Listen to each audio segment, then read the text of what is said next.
Hello, everyone. Welcome to another one of my video diaries, my restart of it. I've decided to label these as volume two because my previous videos were 10 years ago. So consider those 10-year-old videos as volume one. This is volume two. Yes, I've decided to go back to making these videos. I explained a little bit in my last video why I'm doing this. I think partially also just as a way to push myself to keep going and to talk about what I'm doing so that I can push through any issues that I'm having. So the first thing I want to mention is just that I was having I've been trying to do this revision of my manuscript. I have a full manuscript of a novel done, but I want to do a major revision before I send it out. And I was planning to do most of it this summer, and I've been working steadily at it, and I haven't quite got where I wanted to be. Partially, this was because of some writer's block that I faced earlier in the summer. And I just wanted to mention or talk about what that was, what happened. So, yes, I was really suffering from some writer's block. I mean, I was still working as I went through um, my writer's block. I'm usually pretty good at just kind of forcing myself to keep working, but I was definitely not doing a substantial amount of work as I did this. And I think one of the issues that I was facing was, well, first of all, I think I gave myself an overly ambitious timeline. I thought I was going to be able to complete more than I was. I thought I was going to be able to complete everything by the end of summer, and I just couldn't do that. And I think I was starting to realize that, and kind of getting down on myself as I was doing it because it's clear that I was just not going to be able to finish it. And I think too, I was also feeling very much like my project was worthless, that I have no reason to complete it, and it really, I really had to go, and I went for a walk, and I really sat for a while just thinking about what I was kind of what was holding myself back, and you know using some therapy that I've been going through to really think about what my fears were and what my emotions were tied around this. And it was really good to get to that place where or realize that what I was most afraid of was feeling like I had that I was behind. That feeling of being behind, whether just in my own timeline that I'd set, or that I was behind in the 10 years that have happened since I was working on a novel, and physical changes that have happened, uh, and and then of course, as I've said in my previous video about AI and about how a lot of that has um, challenged my feelings of worth around my writing. And as a person, I really am very attached to writing. Writing is such a crucial thing for me. I love reading, I love writing, I love the process of both. And for me, they reading really says a lot about life to me, and writing, the process of writing helps me figure out my life, helps me figure out what I'm doing, whether even if it's in just a journal, or it is a fictional project. And I think a lot of times, um, we tie a lot of worth to whether or not someone is getting value out of our work. And I mean, that's what the whole purpose of writing is for. And I do think that sometime, or that, a lot of the benefit I get out of writing is not even about whether another reader reads it, um, or what have you. I mean, I would love to have readers, and I'd love to be for people to say that you did something very well. But I do recognize that my compulsion to write is really not even tied to whether or not people read it. So being able to kind of let go of that feeling of being behind, and I think too,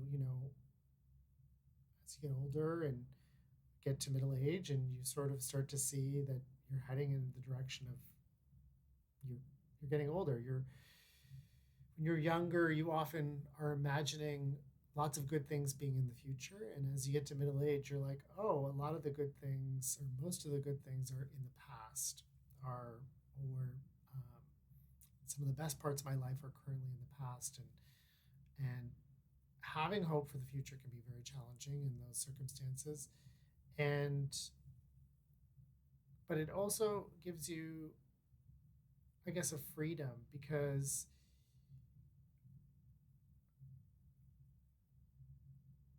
you I don't know how to describe this in a not depressing way, but I only have one life, and um, this is something I feel compelled to do, that I get a lot of value in, and I just have to do it, before I die, and I have to try my best because it's what I have been thinking about my entire life and what I wanted my entire life. So I just have to do it, and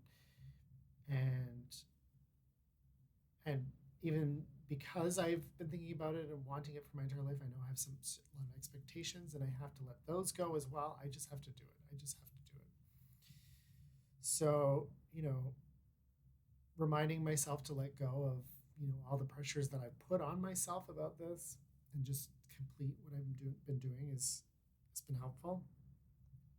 So all that aside, to say that I'm currently, I think I mentioned this last time, I'm currently in about the middle of my revision.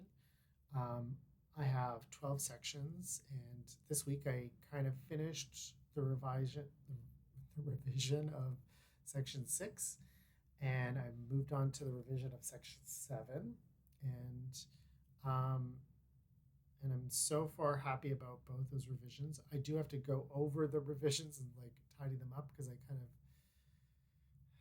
think I was mentioning that my main focus for this revision is just kind of getting content in place and making sure that things fit, and that there's a structure that the work goes in, and then uh, hopefully I'll get a chance after I've completed this revision to go through and really make sure that all the language is where I want it to be. And um, yeah, I think that so I'm pretty good with my chapter 6 revision, moving to my chapter 7, kind of about halfway through the revision of chapter 7. I mean, my revisions are kind of also just like writing. I'm having to rewrite sections, and like completely rewrite sections. I've thrown out some of the material, probably a few thousand words of material, and I'm rewriting it from scratch. Not because I thought that material was terrible, but because once again I really wanted to move in a different direction with some of this stuff. So, for instance, um, the part of this whole revision is that I'd written all of these chapters as discrete chapters, almost as stories separate from one another. And as I've been weaving them together, I've wanted to add scenes and moments where the four main characters interact more often and in different ways. And creating those scenes, thinking of ways to bring about those scenes that are fluid and organic, and that are not just like bloop. It's been challenging. Um, and then, uh, uh, just getting down and writing it has been, it's difficult. I sat in a cafe the other day and wrote for about two hours, and I got about 500 words written. Were they the best 500 words? No. Am I revising those words as I write them? Yes. So it's a lot of work, and as I said, I've got about half this chapter left to do that I haven't even looked at yet, and that I'm going to have to work with. And I think one of the things I just also wanted to touch on before I go is I'm really trying to balance the two parts of my brain. Um, so I would say that I'm a very analytical person, and I I like to have things in order. Um, I like to go. This follows this because of this, because of this, because of this. I think of it's very random, but the South Park creators talk about how when they're doing plots, they never want to do and as a connector between ideas. They want to do but or therefore. So, like, someone does this, therefore this happens, and then therefore that happens, and then but someone does this, and then therefore that happens, and so everything is connected in a very like logical and compelling way. Because if you use and a lot, it may not always connect in a way that if you say this thing happened and this thing happened and then this thing happened and then this thing happened, it uh, can seem less compelling.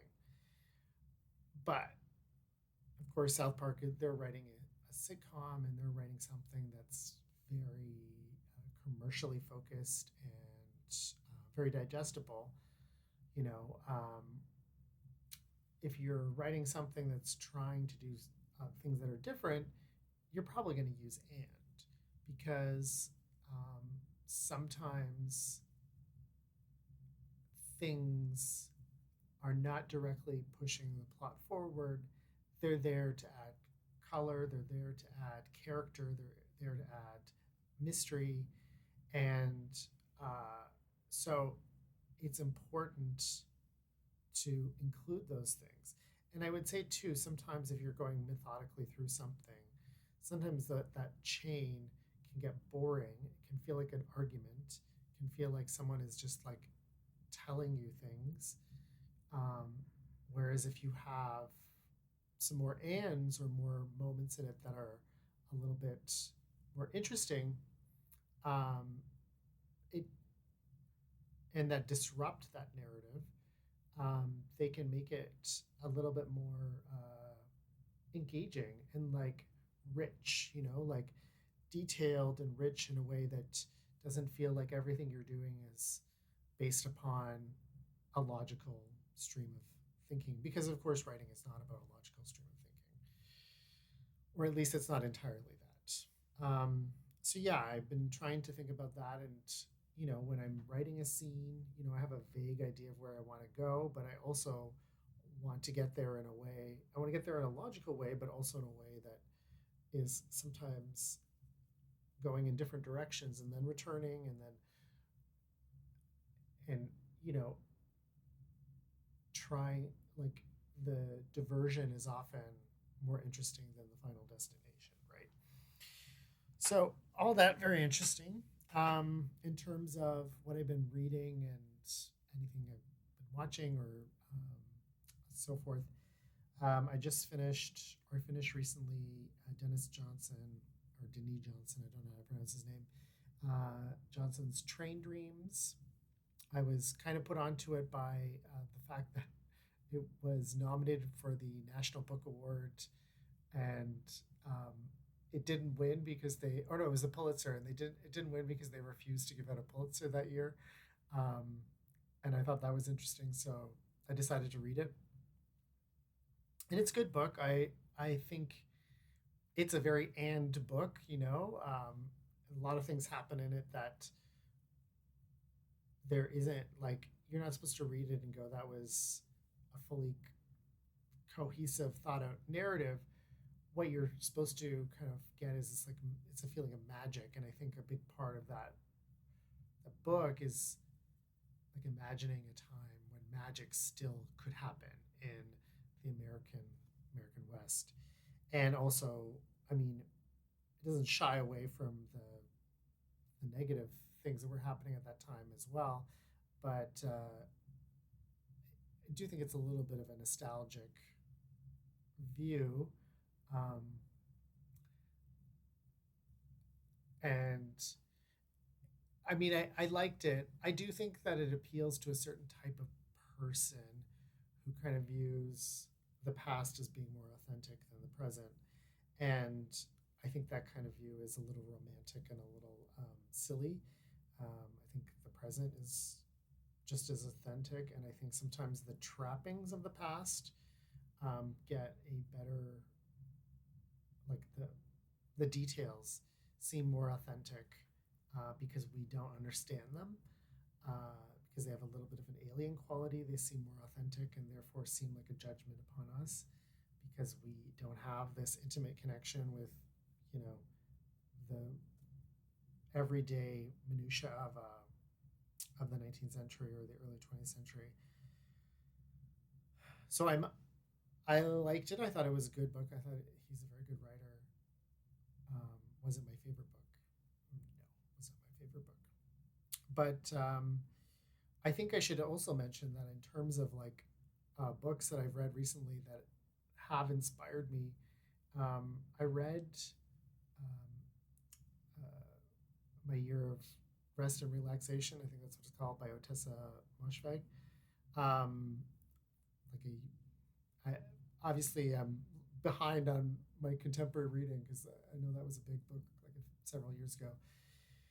And once again, I wasn't. I She's a great writer, very talented writer. Wasn't totally my cup of tea. I thought the ending was a little silly. I did, however, I think she's very good in her descriptions of providing that kind of detail that really resonates with you and that really like connects you to that moment. Um, but most of the book is just description, um, and but she's very good at it. And I've been like almost like I've been unconsciously kind of like trying to make my description sound more like Ottessa Moshfegh description, which I guess is a testament to her skill of writing, um, and something I just didn't anticipate happening. But yeah, whether or not I thought the book was great, apparently I do really like the way she writes. So apparently it's influencing what I'm doing. Um, and then also I saw once again out of date, like hot um, artworks. I finally saw Stranger at the Lake, Stranger by the Lake, the French film from like 2013, and I thought it was good.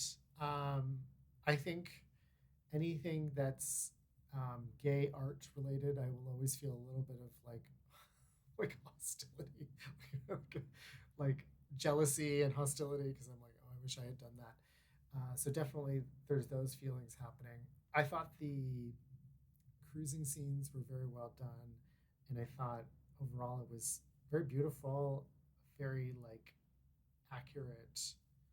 Um, I like I liked a lot of the choices, like the fact that the movie never moves away from the cruising area, which is the beach, um, which I think is like another movie might try to do something differently. Once again, I didn't love the ending.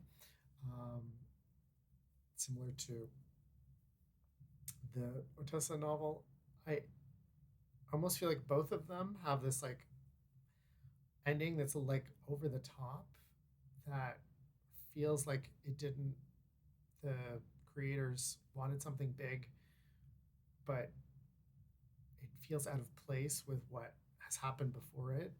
Um, and I mean, this is just my personal feeling. I was talking to a friend about the Stranger by the Lake, and he was like, "Oh no, the ending was great. It was perfect." Da, da, da. And I was like, "Okay, live. I mean, I'm not going to argue with you, but it felt kind of silly to me. I also thought it was interesting that you know it's a movie about a a murder that happens at a cruising location, and the police are just like ready to find who did it, and the murder could have also just been accidental, but the police are like, no, it's a murder. We're gonna find out. We're gonna figure out who did this, and um, I I having been in Toronto for the last little while. And knowing how the Toronto police reacted to a serial killer in our literal community and who was killing people, even despite people arguing and protesting and pushing for an investigation, they still didn't look for um, Bruce McArthur. It felt very kind of over the top and kind of ridiculous that the French police would be so ready to find the murderer of someone killed at a gay cruising place. So that part felt a little strange to me, in particular. But yeah, otherwise, I mean, if you haven't seen it, I think it's worth a watch. Definitely, at least for the realism and the kind of naturalism of a lot of the early scenes. So that's about it. I actually was going to go for 10 minutes today, but it seems like I went for longer. Hopefully, I'll be able to get a better mic system than just AirPods. Currently needing to get more money first before I do that. But yeah, hopefully we'll be able to fix that. And yeah, hopefully you were interested in this video, and I look forward to some more. Okay, thank you for joining me today, and I'll see you. Bye-bye.